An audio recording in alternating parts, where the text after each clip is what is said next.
चलो स्टूडेंट्स, आपने molarity note कर लिया, वेरी गुड। चलो हम लोग बात करेंगे बच्चा ये मोलैलिटी की, ठीक है। नेक्स्ट कंसंट्रेशन टर्म है बच्चा मोलैलिटी। मोलैलिटी, उसमें मोलैरिटी था, इसमें लिटी है, ठीक है। थोड़ा तुतला के बोलो, है ना, जो इसका मतलब एक तरीके से मोलैलिटी है ना, तो मोलैरिटी और एक हो गया मोलैलिटी, मतलब तोतला है इसका मतलब। आपकी आवाज अगर तोतले हो जाए 1 मिनट के लिए आप, तो आप मोलैरिटी कोई तोतला बन के बोल दीजिए, मोलैलिटी बोल लेंगे, ठीक है।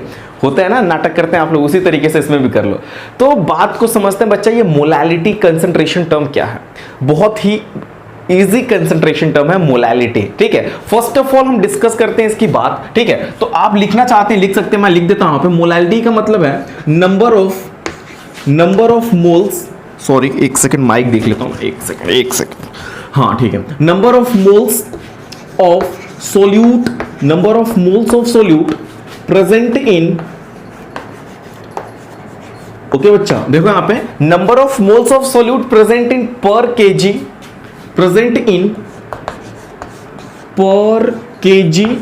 ठीक है। अगर लिखना चाहते हो बच्चा यहां पे लिख सकते हो 1000 ग्राम भी लिख लो अगर आपकी इच्छा हो तो, ठीक है। Present in per KG of solvent, कितनी अच्छी बात कही सर आपने, ठीक है, कितनी अच्छी बात कह दी आपने कि मतलब यहां पे देखो अब तक क्या होता था कि सॉल्यूशन की बात होती बच्चा, यहां पे मैंने सॉल्वेंट लिखा, गलत मत समझ लेना, सही डेफिनेशन है, ठीक है। मतलब कि 1 केजी सॉल्वेंट में कितना सोल्यूट का मोल्स प्रेजेंट है, that is known as molality, ठीक है। तो हम इसको ऐसे भी तो नोट कर सकते हैं बच्चा, ठीक है। हम ऐसे भी तो बोल सकते हैं मोलैलिटी, ठीक है। 1 सेकेंड यार, ठीक है, स्मॉल एम यहां लिखनी चाहिए, ठीक है, स्मॉल एम मैंने लिखा, ठीक है। उसके बाद बच्चा हम यहां पे बोल सकते हैं formula, number of moles of solute upon, हो सकता है कि नहीं बच्चा, number of moles of solute हो सकता है कि नहीं हो सकता है। चलो उसके बाद बच्चा क्या है, उसके बाद देखो यहां पे पर केजी है ना, पर केजी ऑफ सॉल्वेंट है, तो हम क्या बोल सकते हैं, मास ऑफ सॉल्वेंट बोल सकते हैं, ठीक है। यहां पे लिख सकते हैं बच्चा मास ऑफ सॉल्वेंट।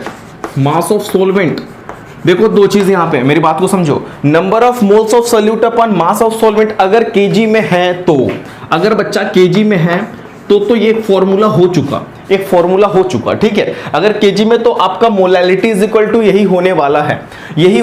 इसको अगर शॉर्ट टर्म में अगर आपकी लिखने की इच्छा हो जाए, शॉर्ट टर्म में लिखने की, अच्छा ठीक है, मैं इसको ग्राम में कर लेता हूं। देखो केजी में तो ये छोड़ देंगे, 1 सेकंड डस्टर में एक्चुअली कहां रख देता, ये रहा, चलो मिल गया, ठीक है। 1 सेकंड, अगर आपको ये चीज किलोग्राम में लिखना है, एक डिफिनेशन लिख के छोड़ दो। अगर इसका कैसे number of moles of solute हो गया अपॉन, ठीक है। अगर इसको लिखना चाहे number of moles of solute को बच्चा NB करते हैं, ठीक है, NB, B मतलब सोल्यूट हो गया, N मतलब नंबर ऑफ मोल्स हो गया।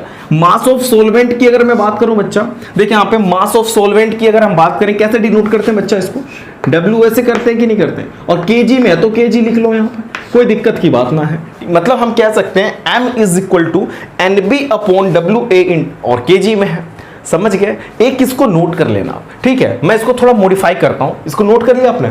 चलो हम क्या करते हैं बच्चा, यहां पे किलोग्राम की जगह देखो कभी कभी ना number of moles of solute को N2 से भी रिप्रेजेंट करते हैं, परेशान मत हो जाना। आप लोग की बुक में हो सकते हैं N2 लिखा हो, तो N2 का मतलब 2 का मतलब यहाँ पे सोल्यूट की बात हो रही है, ठीक है। Number of moles of solute N2 से भी रिप्रेजेंट कर देंगे, कहीं कहीं कर दूंगा, आप वाली भी हो जाएगी, ठीक है। कहीं कहीं 2 लिख दिया तो डिस्टर्ब मत हो जाना, बार बार बता रहा हूं मैं। अगर N2 लिख रहा हूं तो number of moles of solute, ठीक है, number of moles of solute बोलो, 2-3 बार बोल लोगे। चलो वैसे जनरली ना A और B भी कॉन्सेप्ट बहुत इजी है। A याद कर लो, सॉल्वेंट की बात है, B मतलब सॉल्यूट है, तो सिंपल सी चलती चली जाती है। और 1 और 2 भी अगर कहोगे तो वो भी मैं लिखता रहूंगा, कोई दिक्कत नहीं है। चलो मास ऑफ सॉल्वेंट बच्चा यहां पे अगर मैं ग्राम में कर दूं, ठीक है, अगर मास ऑफ सॉल्वेंट बच्चा मैं किस में कर दूं, ग्राम में, ठीक है। अगर ग्राम में कर देते हैं तो 1000 से बच्चा मल्टीप्लाई कर लेना है, पहली बात। चलो एक फॉर्मूला ये हो गया। चलो इसको हम लोग शॉर्ट में अगर रिप्रेजेंट करना चाहें, हम लोग अगर करना चाहें तो क्या हो सकता है, यहीं पे लिख देता हूं बच्चा मैं, अच्छा नीचे लिख दूं, ओके कोई बात नहीं, नीचे लिख देता हूं। अच्छा एक चीज और, number of moles of solute equal to, sir आपने फॉर्मूला नहीं बताया, बता देता हूं, number of moles of solute equal to mass of solute upon molar mass of solute, ठीक है, upon molar mass of solute. Note कर लिया बच्चा आपने? Number of moles of solute हो गया mass by molar mass of solute, हो सकता है ना, ठीक है। कभी कभी देखो एक चीज और एक सेकंड चौक गिर गई, ठीक है, मास बाई मोलर मास कर सकते हैं हम लोग, ठीक है, मास बाई मोलर। देखो आप लोग परेशान हो ना, कोई कोई क्या होता है ना, इसमें मोलिकुलर वेट भी हम लिख सकते हैं। कहने का क्या मतलब है, मोलिकुलर वेट ऑफ सॉल्यूट भी कर सकता हूं मैं। आपको अगर लिखना है mass of solute upon molecular weight of solute कर लो, कोई दिक्कत नहीं है, ठीक है। Number of moles of solute is equal to, अगर मैं आपसे पूछता हूं तो क्या बोलना बच्चा, mass of solute upon molecular weight of solute. अगर वही लिखना तो वही लिख लो, ठीक है, या मोलर वेट हो गया, ये इसको लिखना तो लिख लो, अदरवाइज कोई दिक्कत नहीं है। देखो चीजें समझ के चलो, ठीक है, क्योंकि अलग अलग बुक आप लोग पढ़ते हैं तो बुक से यहाँ पे कोई मतलब नहीं, टॉपिक ही तो सीखना है आपको।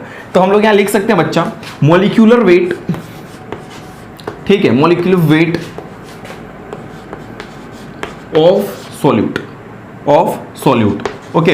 अगर इसको हम लोग इसमें बच्चा ऐसा शॉर्ट में अगर इसको रखना चाहें तो मास ऑफ सॉल्यूट को मैं किस में करता था बच्चा, मास ऑफ सॉल्यूट की अगर मैं बात करूं तो डब्ल्यू भी होता था कि नहीं होता था, ठीक है, होता था कि नहीं होता था। मोलर मास, अब मोलर वेट ऑफ सॉल्यूट की बात करूं बच्चा, मोलर वेट ऑफ सॉल्यूट तो यही तो होगा, मोलर वेट ऑफ, ये हम लोग देखो डिनोट कर रहे हैं जनरली, ठीक है, परेशान होने की जरूरत नहीं। वैसे मैं ना जनरली मैं करता क्या हूं, मैं लिख देता हूं बच्चा N2 लिख देता हूं, और यहां पे मास बाई मोलर मास है, मास बाई मोलर मास है, तो मास बाई मोलर मास मैं W2 अपॉन M2 भी कर सकता हूं, इसको ऐसे भी समझ लो, W2 बाई M2 भी कर सकते हैं, मास of solute by molar mass of solute, ठीक है। उसकी बात यहां नहीं करेंगे हम लोग, यहां नहीं करेंगे। अगर आप देखो डिनोट करने का सिस्टम होता है, हम लोग इसको पुट करते हैं इसमें, इस चीज का, आखिर ये number of moles of solute यही तो है, आखिर ये number of moles of solute यही तो, ये दोनों लाइन इसमें डाल देते हैं बच्चा। क्या करना है,